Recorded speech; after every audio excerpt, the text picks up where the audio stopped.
The battle for Willow Creek Ranch. The ground trembled under my boots as I stepped onto the porch of my farmhouse, a sack of feed still slung over my shoulder. I'd been tending to the goats when the roar of engines shattered the quiet of my Texas morning. Dust clouds billowed down the dirt road leading to Willow Creek Ranch, my family's land for 3 generations. A convoy of black SUVs and white pickups screeched to a halt at my gate, and before I could process what was happening, men in navy jackets with cheap-looking badges poured out, shouting like they were storming a battlefield. "Step away from the structure," one barked through a megaphone, pointing at my homey's sturdy, hand-built farmhouse that had stood for decades. My heart pounded. What in God's name is going on? I shouted, dropping the feed sack. No answer. Instead, they smashed my gate off its hinges, charged onto my porch, and started tearing into the house with crowbars and chainsaws. Glass shattered as my front window caved in. Shingles flew from the roof like confetti. My dog, Rusty, barked furiously from the barn, his chain rattling. "Stop! I'm not part of your HOA," I yelled, my voice cracking with panic. "This is private land." But they ignored me. A short, wiry man with oversized sunglasses and a smug grin stepped forward. "This property's in violation," he sneered. "It's being seized and demolished." I fumbled for my phone, hands shaking, and hit record. The chaos unfolded in my screen's frame, men ripping apart my home, my sanctuary. Then, the unthinkable. One of them lit a flare, tossed it through my broken living room window, and shouted, "Clear it out. Demo starts now." I dropped the phone, my breath catching. "They're burning my house," I whispered, frozen as flames flickered inside. It hit me like a punch. They weren't real officers. These were hired thugs, and I was too late to stop them. My name's Henry Caldwell, a 51-year-old rancher from rural Texas. I inherited Willow Creek Ranch from my grandfather, who bought it in the 1950s when land was cheap and the horizon endless. He'd always said, "This land bows to no one but God and the law." For years, it was just me, Rusty, a herd of goats, and a few cattle, living quietly on 200 acres of rolling hills. I'd built the farmhouse myself, nothing fancy, just solid, with a wide porch for coffee at sunrise. It was my refuge, filled with memories of family dinners and summer storms. That peace ended when a new subdivision, Crestview Meadows, sprang up 2 miles down the road. City folks moved in, some friendly, others entitled. They brought noisy cars, weekend barbecues, and a homeowners association that acted like it owned the county. My ranch wasn't part of their gated community. It predated their subdivision, sitting on land deeded long before their cul-de-sacs existed. But that didn't stop them from trying to rope me in. It started with letters. "Dear Mr. Caldwell, please maintain your fence to meet Crestview Meadows HOA aesthetic standards." I tossed them in the trash. Then came threats. Noncompliance may result in penalties or legal action. I ignored those too. Finally, a bill arrived, $5,000 for community contributions and compliance violations. I laughed, crumpled it, and burned it in my fire pit. Then came Margaret Hensley, the HOA president. She knocked on my door one crisp morning, dressed in a crisp blazer and pearls, her smile as fake as her authority. "Good morning, Mr. Caldwell," she said, voice dripping with condescension. "We need to discuss your responsibilities as a landowner adjacent to our community." I leaned against the doorframe, arms crossed. "I'm not adjacent. I'm outside your boundaries, your rules, and your business. You won't get a penny from me." Her smile tightened. "We'll see you in court, then." No summons ever came, but 2 weeks later, the bulldozers did. My best friend, Tom Wheeler, an ex-Army mechanic, found me that day, sitting in the dirt, staring at the wreckage of my porch. "What the hell happened?" he asked, his eyes wide. I pointed to the smoke curling from my living room. "HOA officers, or so they called themselves." Tom's jaw clenched. "You mean rent-a-cops with walkie-talkies and fake badges?" I nodded. "They said I was in violation. Didn't care that I'm not part of their HOA." Tom surveyed the damage-shattered windows, a collapsed porch, a gaping hole in the roof. "This is criminal, Henry. They destroyed your home." He called a friend in the sheriff's office, and we filed a report, but the deputy warned it'd take days to investigate. "I don't have days," I told Tom. He looked me in the eye. "Then we make noise." We set up security cameras around the property and uploaded the footage of the raid online. By the next day, It had 400,000 views. Comments poured in. Some called me a liar. Others shared their own HOA horror stories. I hoped the attention would scare Crestview Meadows off, but it only made them bolder. 2 nights later, Rusty's barking woke me. I grabbed a flashlight and found a sign staked in my driveway. Final notice: clear your land in 72 hours or face further action. Crestview Meadows HOA enforcement. It was signed in red ink, like a taunt. The next morning, Tom and I walked the eastern edge of my ranch and found something worse. Behind a row of oaks, steel beams were drilled into the ground, and orange flags marked a construction site. The earth was freshly dug, as if someone had laid out a blueprint. Tom squinted through the dawn light. "Henry, this isn't a prank. They're building something big." I spotted a laminated paper stapled to a stake and ripped it off. It read, Phase 2 Expansion, Crestview Meadows Community Center and Pool. Future Development Site. My stomach dropped. "They're building on my land," I said, voice shaking. Tom grabbed the paper. "They know this isn't theirs, but they're doing it anyway." We stormed back to the farmhouse, now half exposed to the elements. Tom helped me tarp the roof while I called every legal contact I knew. But rural courts move slow, and property disputes can drag on for months. I didn't have months. The morning after finding the construction markers on my land, I drove with Tom to the county assessor's office, my knuckles white on the steering wheel. The audacity of Crestview Meadows HOA planning a community center on my ranch, as if they could erase my family's legacy with a few steel beams burned in my chest. We needed answers, and we needed them fast. Inside the office, a soft-spoken clerk named Evelyn pulled my deed and land records. She adjusted her glasses and frowned at the screen. "Mr. Caldwell, your property is a standalone ranch, deeded in 1954. There's no record tying it to any HOA, not Crestview Meadows or anyone else. You've got senior rights, clear as day." Tom leaned over the counter. "Then why are they building on it?" Evelyn sighed. "Sometimes developers file plans without verifying ownership, betting they'll win in court later or that the owner will give up and sell." I clenched my jaw. "They think I'll roll over and walk away." Evelyn met my gaze. "Don't, Henry. This land is yours. If they're doing this without consent, you can sue them for everything they've got." Tom scribbled a number in his notebook. "I've got a lawyer friend in Dallas, Mike Larson. Let's call him." Back at the ranch, I filmed the construction site steel beams, orange flags, and the HOA's laminated sign alongside the wreckage of my farmhouse. I showed the shattered porch, the charred living room, and the tarp flapping over my roof. The video went viral, hitting 2 million views in 3 days. Messages flooded in, local news outlets, homeowners harassed by their own HOAs, even pro bono lawyers offering help. For the first time, I felt a flicker of hope. That hope dimmed when Margaret Hensley showed up at my barn door. She didn't knock, just pounded the wood like she owned it. I opened the door, my jaw tight. "What do you want now?" She flashed that same fake smile, holding out a letter with a check inside. "Mr. Caldwell, I'm offering a generous opportunity to vacate quietly. $50,000, fair market value. Walk away, and this all ends." I tore the check in half and let the pieces fall at her feet. "You think you can scare me out of my home?" Her eyes narrowed. "The HOA is powerful, Mr. Caldwell. I suggest you reconsider. Things could get messy." I stepped closer. "I'm not part of your HOA. You don't own this land." She didn't flinch. "That's not how we see it." Then she turned and walked away, her heels clicking on the gravel. Tom arrived minutes later, and I told him everything. "We're not backing down," he said, his voice firm. "I'm not going anywhere," I replied. That night, we installed more cameras every gate, every fence line, every inch of the construction site. Tom rigged floodlights to trigger if anyone approached. For a few days, it was quiet. Too quiet. Then, just before dawn, a loud crack jolted me awake, like a tree splitting in a storm. I ran outside, barefoot, Rusty barking at my heels.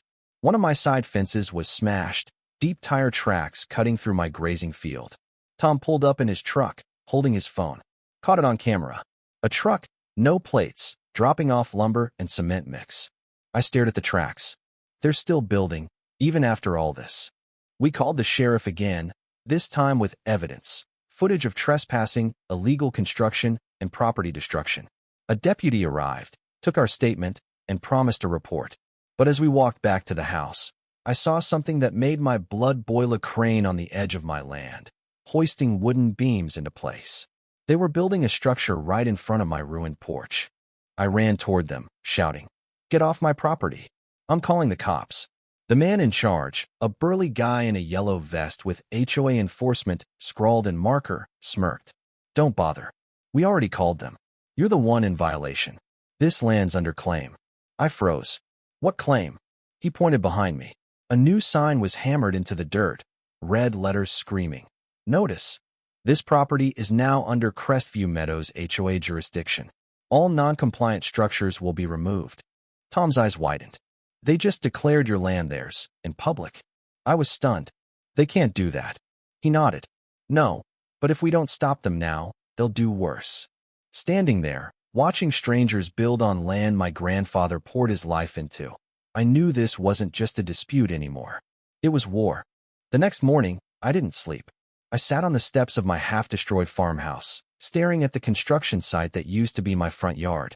Rusty curled at my feet, whimpering like he felt my rage. Tom arrived with coffee and a plan.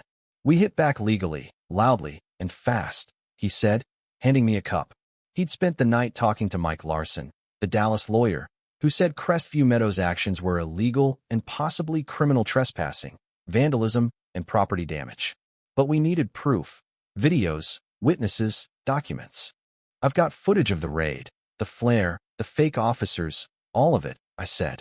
Tom nodded. "And I've got drone footage of them moving materials across your fence. But we need name swos signing these orders." We flew Tom's drone again, catching a man in a gray blazer directing workers at the site. Zooming in, I saw his name tag, Richard Vance, HOA Regional Director. Mike dug into county records and found Vance wasn't just HOA bra, she was a representative for the developer behind Crestview Meadows. It clicked. They weren't expanding their neighborhood. They were stealing my land to boost their Phase 2 project's value. My ranch, with its open fields and hilltop views, was a gold mine. I was the only obstacle. That night, Mike called. "Henry, they filed a temporary claim on your land. It's a stalling tactic, not legal, but it buys them time to build." I gripped the phone. "So they lie, build, and hope I can't afford to fight?" "Exactly," Mike said. "But I've filed a cease and desist. If they keep going, they're breaking the law." Tom and I delivered the cease and desist to every worker and supervisor at the site, pinning copies to their beams. The next day, the site was silent: no trucks, no workers. Tom grinned. Maybe we scared them. But that night, engines rumbled again. From my porch, I saw 4 pickups circling my land's perimeter, not working, just watching. Tom joined me. "They're testing you, seeing if you'll crack." I shook my head. "I won't." Then came the real blow. A court document arrived, an injunction from Crestview Meadows to remove my barn for violating community codes. Tom exploded. "Your barn's older than their whole subdivision. That barn, built by my grandfather in 1960, held my tools, livestock, and memories of hauling hay with my dad. If they touched it, I'd lose more than wood and nails. I'd lose my past." The threat to my barn lit a fire in me that no HOA could extinguish. That night, I called a town hall at the local Methodist church, a squat brick building where half the county had been baptized or married. I wasn't much for public speaking, but I had to show people what Crestview Meadows was doing. Tom helped me set up a projector, and as the room filled with ranchers, farmers, and neighbors, I played the footage. The raid on my farmhouse, the flare sparking flames, the fake officers tearing into my home, and the construction site sprouting on my land. I ended with the injunction to demolish my barn. Gasps rippled through the crowd. Old Man Jenkins, who ran the feed store, stood up, his voice gravelly. "You've got to fight, Henry, but we're not letting them take Willow Creek." Even Sheriff Dawson, who'd been dodging my calls, showed up. He watched the videos, arms crossed, and finally spoke. "I've seen enough. We're bringing in the DA." For the first time in weeks, I felt a spark of hope. But hope is a fragile thing when you're up against people who play dirty. The next morning, I got word that Margaret Hensley had filed an emergency motion to bring bulldozers to my ranch in 48 hours. They were coming for the barn first. I stood at the edge of my grazing field, watching heavy machinery roll down the county road toward my gate. Tom whispered beside me, "They're really gonna do it, Henry." Rusty barked, charging the fence, his ears up like he sensed the storm coming. I knew they wouldn't stop unless I acted first. So I did what any stubborn Texas rancher would do, turn my barn into a fortress. That night, Tom and I were joined by two buddies, Nate Harper and Luke Grayson, both ranchers who'd tangled with developers before. We worked until dawn, reinforcing the barn doors with scrap metal, stacking sandbags around the perimeter, and wiring solar-powered floodlights to catch any trespassers. I even hooked up loudspeakers to play Rusty's barking on a loop, loud enough to spook anyone sneaking in. Tom laughed, wiping sweat from his brow. "You've built Fort Ranch, Henry." "Damn right," I muttered, but I knew muscle alone wouldn't win this. We needed the law on our side. I called Mike Larson, our lawyer, who drove down from Dallas that night. He walked the property, shaking his head at the construction site. "They think you'll quit, but you've got the deed, the footage, and now the town behind you." I asked, "What can we do in 48 hours? Mike's eyes gleamed. "We file an emergency motion to stop them. If that fails, we stall until the courts catch up." By morning, Mike had filed papers in county court, demanding an immediate halt to all activity on my land until a judge could review the case. Tom took it further, leaking the barn demolition threat to the local news. Before noon, a TV crew was filming in front of the HOA's red sign, their reporters standing amid my ruined porch.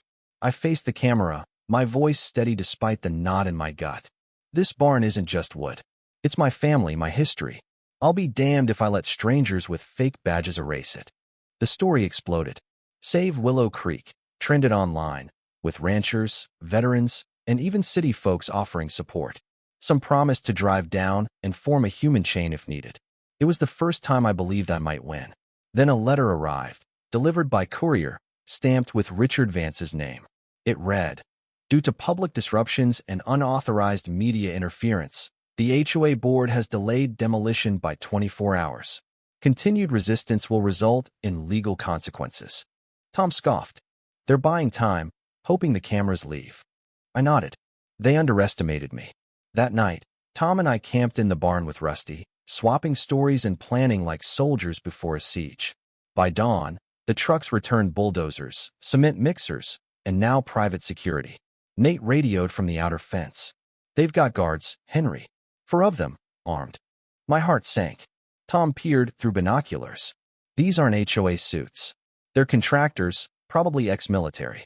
They're expecting a fight." I swallowed hard. "They're bringing it." The bulldozers crept toward the barn, their engines growling.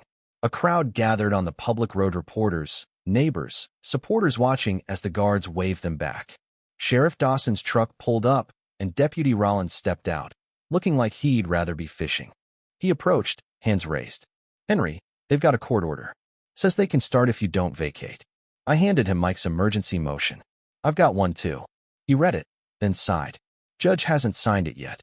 Until he does, I can't stop them." My voice trembled with fury. "So they can tear down my barn, and I can't do a thing?" Rollins looked away. "I'm caught in the middle, Henry. Don't do anything you'll regret." I glanced at the lead bulldozer, its blade glinting in the sun. Tom stepped closer. "Time's up, Henry." Without thinking, I walked to the barn's front, planted myself in the bulldozer's path, and spread my arms wide. If they wanted my barn, they'd have to run me over.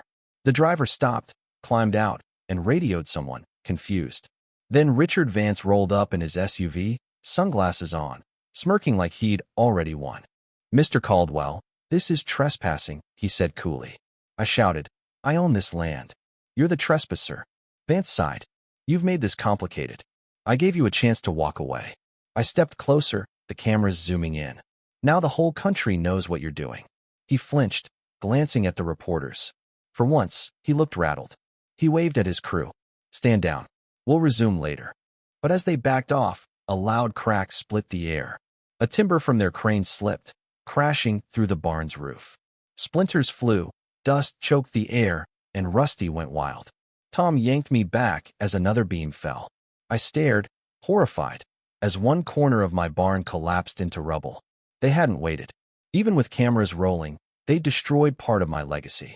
I turned to Tom, shaking with rage. "This isn't over." He nodded. "It just got bigger." The dust settled, but my anger didn't. Richard Vance sped off, leaving his crew to scatter. Tom held up his phone. "We got it all on video, Henry. They can't spin this." Mike was already calling the judge's office, describing the destruction live on camera with witnesses. The court scheduled an emergency hearing for the next day. I didn't sleep that night. I sat in the barn's ruins, under a sky full of stars, thinking of my grandfather nailing these beams, my father teaching me to ride in this field. This land was my soul, and they were trying to rip it out. The morning after the barn collapse, the county courthouse was a madhouse. Word of Crestview Meadows' latest stunt had spread like wildfire, drawing ranchers, farmers, and even college kids from nearby who showed up with signs reading "Save Willow Creek" and "Stop HOA Tyranny." I sat in the front row with Tom and Mike Larson, my palms sweaty, heart hammering. This wasn't just about my land, Anna Maria. It was about every homeowner who'd ever been bullied by an HOA drunk on power. Judge Eleanor Ramsey entered, her black robe sweeping behind her. She didn't smile, just took her seat and tapped her gavel. "This court has reviewed all evidence," she began, her voice sharp. "Property records, footage, witness accounts, and expert testimony." The room fell silent. She continued, "Mr. Henry Caldwell, this court acknowledges that your home and barn were unlawfully damaged, your property illegally trespassed upon, and your reputation maliciously attacked." Mike leaned forward, whispering, "Here it comes." Judge Ramsey turned to Richard Vance, seated stiffly at the defense table. "Mr. Vance, did you receive notice that Mr. Caldwell's land was not part of Crestview Meadows before construction began?" Vance swallowed hard. "We may have been notified, but we believed we had grounds to proceed for community benefit." Ramsey cut him off, her eyes like steel. "Community benefit does not override private property rights. Not in my courtroom. Not in Texas." A murmur of approval rippled through the crowd. Ramsey raised her gavel. "Effective immediately, all construction on Willow Creek Ranch is ceased. This court recognizes Henry Caldwell as the sole legal owner and finds grounds to proceed with a civil suit for damages." Vance's face soured, but I barely exhaled before Mike pulled me aside outside. "Henry, they're not done. I overheard their legal team theory planning to countersue, claiming you threatened workers and harassed officials. They want to drag this out until you're broke." I gripped my folder of court papers. "They just don't stop." Mike nodded. "They're betting you'll tire out. Let's make this the fight of their lives." Over the next week, we built our case like a fortress. Tom flew his drone, capturing the full extent of the damage: shattered farmhouse, the barn's collapsed corner, the illegal construction site. Nate interviewed neighbors who'd seen HOA trucks sneaking onto my land at night. Luke found a contractor who'd worked for Crestview Meadows and was willing to talk. He'd been hired to pour concrete, but was never shown permits or land deeds, just told it was all approved. Then came the curveball. One evening, as I returned from town, red and blue lights flashed near my gate. Police cruisers. Rusty barked before I could step out of my truck. Tom ran up from the barn. "They're accusing you of brandishing a weapon during the bulldozer standoff." Henry, a deputy, a young woman with a no-nonsense stare, approached. "Mr. Caldwell, we have a report that you made a verbal threat and displayed a firearm last week." "That's a lie." I snapped, my voice shaking with anger. "I never had a gun that day." Tom was already on his phone. "We've got the video from that morning." Henry's arms were empty. He showed the deputy the footage standing in front of the bulldozer, hands spread, no weapon in sight. She watched, then nodded. "We'll note this, but someone's working hard to smear you." I stood in the dark, cruiser lights painting my ruined farmhouse, and turned to Tom. "They're not just after my land. They're after my name." Tom put a hand on my shoulder. "Then we destroy theirs first." The next day, we caught our break, a bombshell that would change everything. Tom had slipped a recorder into a plant at a town council forum, hoping to catch loose talk. It paid off. Laura Bennett, Crestview Meadows board secretary, was caught on tape chatting with a real estate agent. She leaned in, sipping a soda, and said, "Willow Creek was never ours, but Richard said a few tweaks to the papers would make it look legit. Caldwell doesn't have the cash to fight us. We'd build, bury him in court, and he'd sell. Easy." Tom and I listened to the audio in the barn, stunned. Every word confirmed their plan: forged documents, a calculated land grab, expecting I'd fold. Mike nearly fell over when he heard it. "This isn't just civil, Henry. This is criminal." We turned the audio over to Sheriff Dawson and the DA's office. Mike filed a motion to introduce it as evidence in our suit. and the sheriff requested an investigation into document forgery and property fraud. Subpoenas flew out like buckshot. Crestview Meadows scrambled. When they learned about Laura's recording, they fired her and claimed she acted alone. Then she vanished, skipped her hearing, stopped answering calls. Neighbors saw a moving truck at her house at midnight. Tom raised an eyebrow. They paid her to run. I'd bet my truck. But we were one step ahead. Before she disappeared, Mike had secured a signed affidavit from Laura, notarized, admitting that Vance and other board members approved fake boundary maps to claim my land for their multi-million-dollar expansion. We posted the audio online, and it went viral. News stations ran it on loop. Headlines screamed, "Texas HOA caught forging land claims." My ranch became a symbol, not just a battleground. People drove from neighboring counties to drop off casseroles, offer help, or snap photos by the barn's ruins. A local artist painted a mural on the barn's surviving Walla rancher shielding his land from bulldozers, an American flag in hand. But with exposure came retaliation. Someone slashed Tom's tires. The next night, my cattle gate was cut, and 2 goats wandered into the brush. Rusty found them before they got hurt, but the message was clear. We reported it all, and Sheriff Dawson finally assigned a patrol to my property. Then the hammer dropped. Richard Vance was arrested, charged with conspiracy to commit fraud, property destruction, and falsifying records. News cameras caught him being led from the HOA clubhouse in handcuffs, his face red with fury. Tom and I watched the footage from the barn. Rusty curled at my feet. "You seeing this?" Tom asked, grinning.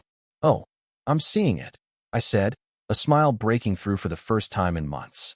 The court issued a temporary restraining order against Crestview Meadows. No more visits, no construction, no contact. Judge Ramsey scheduled a final hearing to determine damages. If it went our way, we wouldn't just win, we'd dismantle their empire. Inside Crestview Meadows, residents revolted, holding emergency meetings and demanding resignations. Some visited me, like an elderly couple who stood on my porch, heads bowed. "Mr. Caldwell, we're sorry," the woman said. "We didn't know what the HOA was doing." I nodded. "It's not your fault, but vote smarter next time." The final hearing loomed, and I tried to stay calm, but nothing could prepare me for what was coming. The county courthouse was packed to the rafters on the day of the final hearing.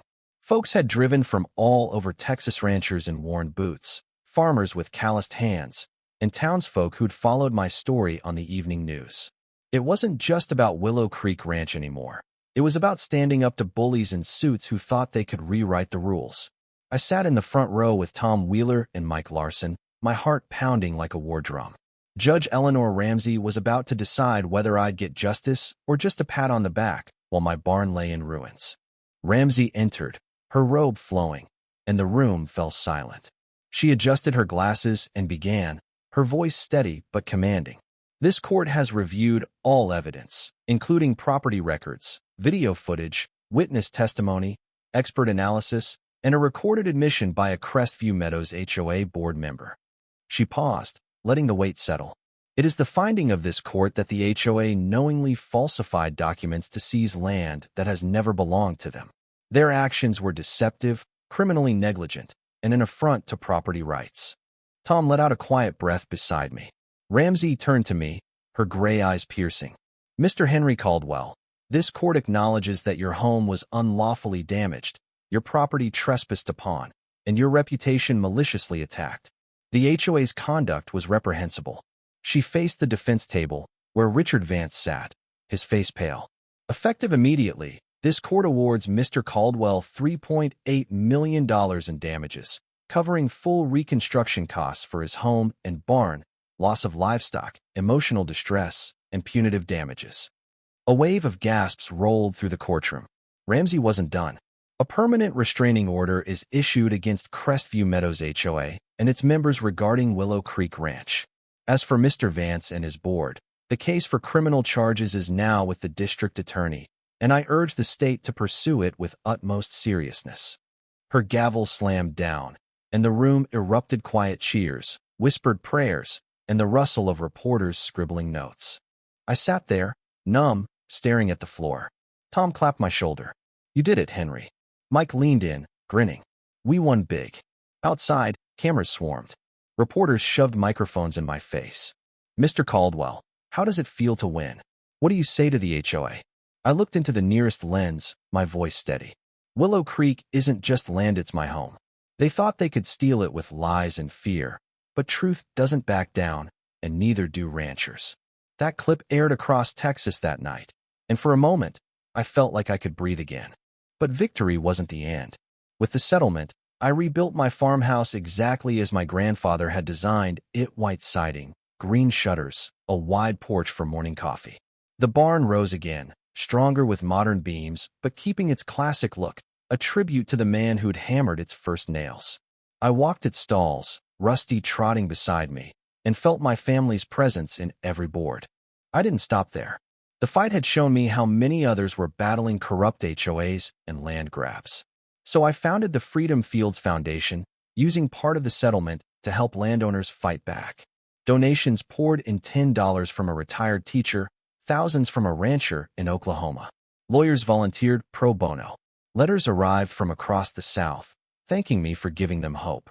One farmer wrote, "Your story kept me from signing my land away. I'm fighting now because of you." Even Crestview Meadows residents reached out. A woman named Clara, her hands trembling, brought a pecan pie to my porch. "I believe the HOA's lies," she said, tears in her eyes. "I thought you were the troublemaker. I'm so sorry." I took the pie and smiled. "Forgive, but don't forget, Clara. You're stronger than their lies." Forgiveness, I'd learned, wasn't about erasing pine, it was about carrying on without hate. Just when I thought peace had settled, a knock came at my new front door. A man in a slick suit stood there, holding a briefcase. "Name's Douglas Reed," he said, handing me a card. "I represent investors offering to buy Willow Creek for triple market value resort potential." I stared at the card, then at him. "You serious?" He nodded. "All business. Dead serious." I pointed down the road. "There's the gate. Don't let it hit you on the way out." He blinked, stunned, but left without a word. I wasn't selling, not now, not ever. This land was fought for with sweat, memory, and principle. Willow Creek would stay mine. The months that followed were quieter, but the impact lingered. Crestview Meadows board collapsed under resident pressure, with new elections bringing in folks who valued fairness over power. Richard Vance faced trial, and though I didn't attend, I heard he was convicted on multiple charges, his smug smile gone for good. The DA pursued other board members, and the HOA's reputation became a cautionary tale across Texas. I spent my days tending the ranch, Rusty at my side, the goats bleeding in the fields. At night, I'd sit on the porch, watching the stars, thinking of my grandfather's words. "This land bows to no one but God and the law." I'd honored that, and in doing so, I'd become more than a rancher. I'd become a voice for those pushed around by power. Looking back, the fight wasn't just about saving Willow Creek. It was about standing firm when the world expects you to kneel.